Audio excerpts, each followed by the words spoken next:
جب لوگ پلٹ کے آ جاتے ہیں تو دو فرشتے آتے ہیں، منکر نکیر ان کے نام ہیں، اور وہ اس کو بٹھا دیتے ہیں اور بٹھا کر کے اس سے 3 سوال پوچھتے ہیں۔ پہلا سوال یہ ہوتا ہے من ربک، تیرا رب کون ہے؟ اب کوئی مانے یا نہ مانے، رب تو سب کا اللہ ہی ہے، یہ تو حقیقت ہے، یہ تو طے شدہ ہے، لیکن جو عقیدہ دنیا پہ رہا ہوگا وہی عقیدہ اس کے لہجے میں آئے گا۔ تو اگر ہم اپنے رویے سے، اپنے عمل سے، اپنے عقیدے سے واقعی اللہ کو رب مانتے ہیں تو پھر قبر میں جب سوال ہوگا من ربک، تیرا رب کون ہے، تو پھر کبھی بھی جواب دیتے جھجک محسوس نہیں ہوگی۔ بندہ عرض کرے گا رب اللہ، میرا رب اللہ ہے۔ دوسرا سوال قبر میں یہ ہوگا کہ ما دینوں کا، تیرا دین کون سا ہے؟ مختلف ادیان دنیا کے اوپر موجود ہیں، لیکن اسلام کے بعد اب کسی اور دین کو قبول نہیں کیا جائے گا۔ ارشاد فرمایا کہ اللہ تعالیٰ اسلام کے علاوہ کسی اور دین کو قبول نہیں کرے گا۔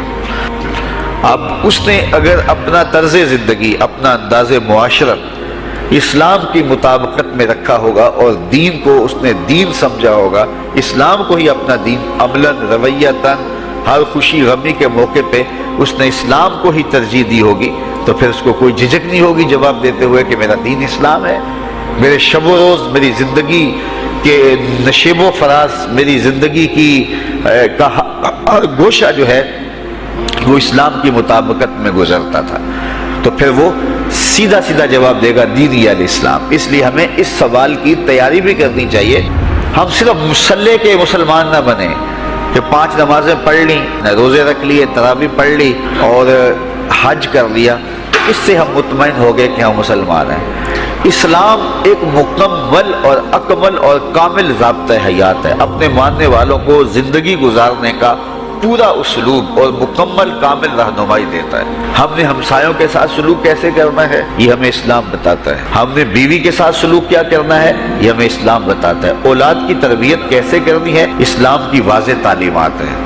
ہم نے سفر کرنا ہے تو انداز سفر کیا ہونا چاہیے اسلام نے ہمیں بتایا۔ کاروبار کرنا ہے تو ہمیں اللہ اس کے رسول نے واضح 2 ٹوک اور سیدھے سیدھے احکام دیے ہیں کہ تم جب کاروبار کرو تو تم اس انداز کے ساتھ کاروبار کرو، کم نہیں تولنا، کم نہیں ناپنا، جھوٹی قسم نہیں کھانی، سود نہیں لینا، ملاوٹ نہیں کرنا، ایک ایک چیز وہ اسلام نے ہمیں فراہم کی ہوئی ہے۔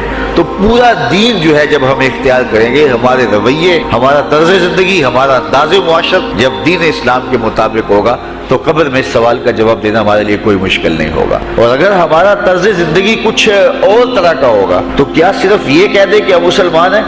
یہ تو پھر ایک کافر بھی کہہ سکتا ہے کہ میرا دین اسلام ہے، ایک منافق بھی کہہ سکتا ہے کہ میرا دین اسلام ہے، لیکن ایسا نہیں ہوگا۔ جو ہماری کیفیت قلب ہوگی قبر میں اس کا جواب اس کی مطابقت میں آئے گا۔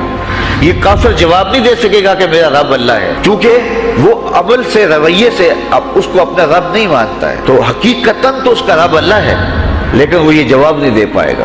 اسی طرح جو شخص اپنے طرز زندگی کے اندر اسلام کو داخل نہیں کر چکا ہے اور اسلام کو اس نے اپنا ہادی رہنما نہیں بنایا ہے، تو وہ قبر میں اس سوال کا جواب کیسے دے سکے گا کہ میرا دین اسلام ہے، چونکہ اس کا رویہ، اس کا طرز زندگی اور اس کا انداز معاشرت ایسا نہیں رہا ہوگا۔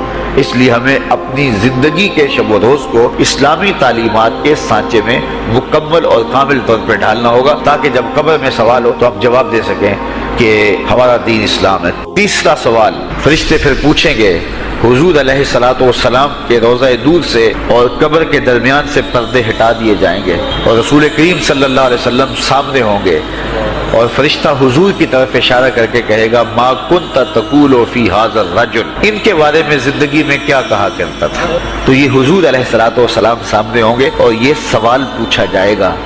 اب ابو جہل سے پوچھا جائے گا ما کنت تقول فی ھذا الرجل، تو وہ کہے گا ہے ہاتھ لا ادری، ہائے افسوس میں نہیں جانتا یہ ہیں کون۔ ابو لہب سے پوچھا جائے گا، وہ کہے گا ہے ہاتھ لا ادری، ہائے افسوس میں نہیں جانتا یہ کون ہے۔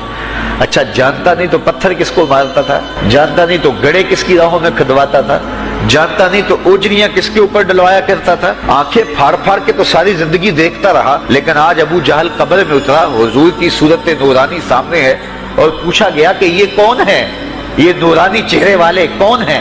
تو ابو جہل کہتا ہے ہائے افسوس میں نہیں جانتا یہ کون ہے. اور 14 صدیاں گزرنے کے بعد ایک مومن لحد میں اترتا ہے اور پردے ہٹا دیے جاتے ہیں اور منکر نکیر سوال کرتے ہیں عامر چیمہ بتا یہ کون ہے.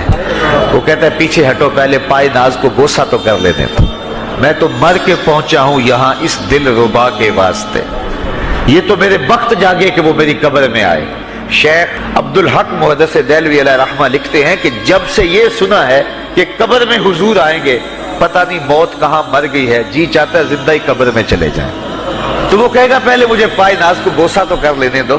میں تو زندگی کے بھر میں انتظار ان کا کرتا رہا اور ان کے بارے میں پوچھ رہے ہو یہ کون ہے. تو وہ فوراً جواب دیتا ہے یہ تو وہی میرے آقا و مولا ہیں جن کے لیے ساری زندگی تڑپتا رہا اور ان کی زیارت کی آرزوئیں اور تمنائیں کرتا رہا. اچھا ابو جہل ساری زندگی دیکھتا رہا تو وہ تو جواب نہیں دے پائے گا. وہ کہتا ہائے افسوس میں نہیں پہچانتا یہ کون ہے. ہاتھ لا ادری مجھے نہیں پتا. اور 14 صدیاں گزرنے کے بعد ایک مومن لحد میں اترتا ہے تو وہ فوراً کہتا ہے یہ تو وہی ہیں جن کے لیے زندگی گزار آیا ہوں. تو جس نے دیکھا تھا وہ پہچان نہیں سکتا اور صدیوں بعد جو دنیا کے اوپر آیا وہ فوراً پہچان بھی رہا ہے اور پائے ناز کو بوسے بھی کر رہا ہے. تو پھر اس کا کیا جواب ہوگا؟ تو اس کا جواب علامہ اقبال علیہ رحمہ نے دیا. وہ کہتے ہیں قبر میں یہ جو آنکھیں ہیں ان میں تو مٹی پڑی ہوگی, یہ تو بند ہوگی, دل کی آنکھیں کھلی ہوں گی. ابو جہل نے ان آنکھوں سے دیکھا تھا, یہ آنکھیں تو اب کھلی نہیں ہیں, تو ان سے وہ کیسے پہچانے گا؟ اور دل کی آنکھوں نے حضور کو دیکھا ہی نہیں تھا. اور یہ صدیوں گزرنے کے بعد جو مومن لحد میں اترتا ہے اس کی گو ان آنکھوں نے نہیں دیکھا تھا لیکن مومن کے دل میں حضور ہی بستے ہیں, اس لیے اس کی آنکھوں نے, دل کی آنکھوں نے حضور کو دیکھا اور پہچان لیا. اس لیے کہ دل کی آنکھوں نے حضور پہلے بھی دیکھے ہوئے تھے اور دل آرزو میں مچلتا رہا, اس لیے دل کو پہچاننے میں دیر نہیں لگی. تو وہاں یہ آنکھ نہیں پہچانے گی, یہ آنکھ پہچانے گی.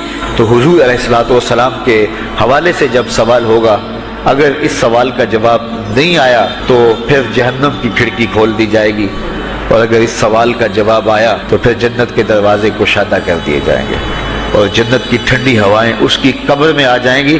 بلکہ حدیث میں آتا ہے اسے کہا جائے گا کہ نم کنومت العروس, ایسے سو جا جس طرح دلہن سوتی ہے. اور وہاں سے لے کر کے حشر تک کا سفر جو ہے اس کے لیے بہت لمبا سفر نہیں ہوگا. وہ ایسے ہوگا کہ جو ہے وہ ایک خوبرو کے گلے سے ہار گرے گا اور وہ موتی ٹوٹ کے گر جائیں گے اور وہ اس کو چننے میں مصروف ہو جائے گا. اب یہ سارے موتی چن نہیں پائے گا کہ قیامت آ جائے گی. یہ مومن کے لیے اللہ نے آسانی رکھی, 50,000 سال کا دن ہوگا یوم محشر, لیکن جو مومن ہوگا اس کے لیے حشر کا اتنا بڑا دن ایسے ہوگا جتنا عصر کا وقت ہوتا ہے.